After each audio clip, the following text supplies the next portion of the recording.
Ari na ang island hopping at snorkeling namin sa Puerto Galera. Nung nga kami makapahinga ng karingot, di ari ang una naming naisip gawin ang mag-island hopping at saka snorkeling. Ay di kami tatlong bangka. Ang isang bangka ang mami, ang papa at saka ang tita Emma. Tapos yung kabila naman si Totoy at saka si Cristel. Tapos di ako, si Yuson at saka si Michael ang magkakasama sa isang bangka. Ang una naming tinigilan at naging destinasyon di aring water cave. Maigi na lang at medyo kakaunti din ng tao. Gawa siguro ari alas 2 na ng hapon, di kainitan. Abay, syempre, wala dapat sayanging oras at kami dadalawang araw nga dini. Dini nga pala, bago ka makarating sa cave, akit ka muna dini sa bato-batong are, di pag ikay uula-ulaga, di ikisugat. Sadya namang dapat ikay kakapit maigi at saka mag-ingat. Abay, syempre, pagkakatalas ng mga batong ayan, pero nung makaakit naman dini, ay worth it. Ang ganda naman nga ng view. Ay, di na pala ba, naakyata ng mga titas and titos of Masaya.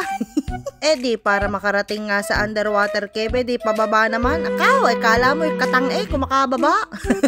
Abay, kung hindi hahabaan ng pae, baka ikibagdiretso pababa. Sadya naman, kung gusto mo ng adventure, wag nyong iwawala ari sa listahan pag kayo napapunta ng puerto. At ang inyong gamit ay pwede namang iwan sa bangka. At yun may babantayan ng bangkero pag hindi sadyang mababasa. Ika ng tita Emma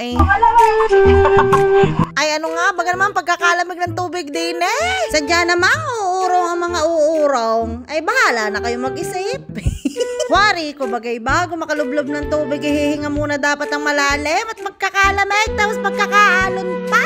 Tapos gana rin pang hindi magkaintindihan ng tita Emma, gawa nga daladala ang kanyang bagay. Sadya na mga aming iniutas ng tawa din ay halo ang takot at saka ang saya Sadya namang napaka-memorable na ring experience na are. At biruin mo ganamat na isama nga namin ng mga mami din ay kung alam lang daw nilang ganari aring ilalim na are, hindi daw sila sasama Yung ganaman para kami hinihigop ng tubig at pagkakalakas nga ng alon.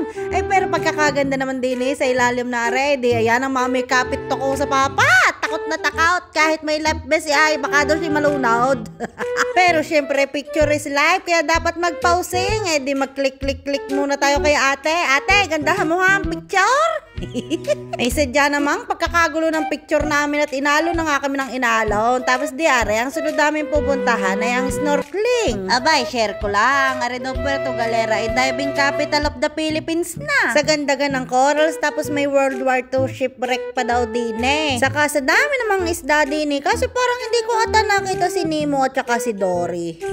Pero kayo naniniwala na pag daw kayo nag-i-snorkeling na ganare at nakakita kayo ng pawikan ay swerte. Aba, ay kami swerte at kami nakakita ng pawikan yan nagswiswim-swim pa siya. Aba, ay kami lang tatlo ni Nayoso na nakakita, hindi daw nakita ng mga papa at saka ni Natutoy. O kita nyo ga, talaga nagpapabideo pa yan. Ano gang kirit? Ay sa tunay, pang-apat na snorkeling ko na aredine.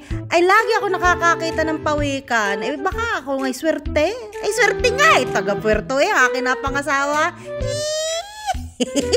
Sadya namang nakakatawa at kita nyo gayat kami sinabayan pa ng paglalangoy. Kaso nung kauna-una ako nakakita kasama ko si Kem. Ay ano ka pagkakalapit sa amin ako'y natakot. Tapos sabi nga ng bangkero noon ay swerte daw nakakakita ng pawikan at hindi daw lahat na nag-i-snorkeling ay nakakakita o pinapakitaan na yan. Ay kami ay kita nyo ga kami swerting-swerte na at talaga namang pakitang gilas Nakakatuwa din at ang dami ng isda ngayon at saka ang mga corals ay buhay na buhay. Gawa ng mga nakaraan ay parang kakaunti na sila. Tapos sabi ng bangkero sa amin, simula nga daw nung nag-pandemic, hindi parang na-rehabilitate. Nabulol-bulol pa di parang nakahinga din ng isda tsaka nakapagparami silang maigi. Tapos ang sunod namin pupuntahan ay yung mga anong tawag doon? Big clams?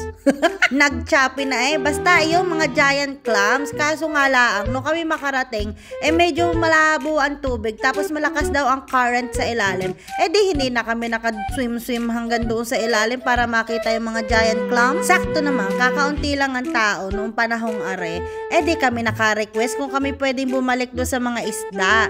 Pwede naman daw, basta kami mag-iingat laang na hindi maanuhan yung mga corals. Kasi syempre, matatalas yan. Baka daw kami maano.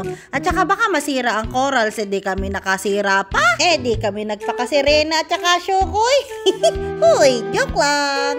Di are kami enjoy na enjoy sa pagsuswimming. Pati naman ang papay, sadya naman may pagbibideo din ni. Lasa ko naman nung matapos lahat kami hapaw. Sadya namang iba ang nagagawa ng pagsuswimming. Kahit nakakapagod, nakaka-enjoy naman talaga Tapos ganari pa nga yung makikita mo.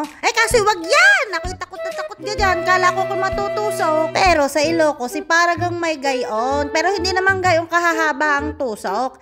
Ang tawag namin doon ay maritangtang. Ano ka naman pagkakasarap? Hindi ko lang alam kung anong Tagalog doon. Di natapos ang aming island hopping, snorkeling at kung ano-ano pa. Sadya namang sulit na sulit na rin unang araw namin sa puerto. Nung kinagabihan, di kami kumain na lang sa labas. Tapos kami nag-shot kami mga bagets. Talaga namang enjoy na enjoy. Siya, sige, bukas ulit. Bye-bye!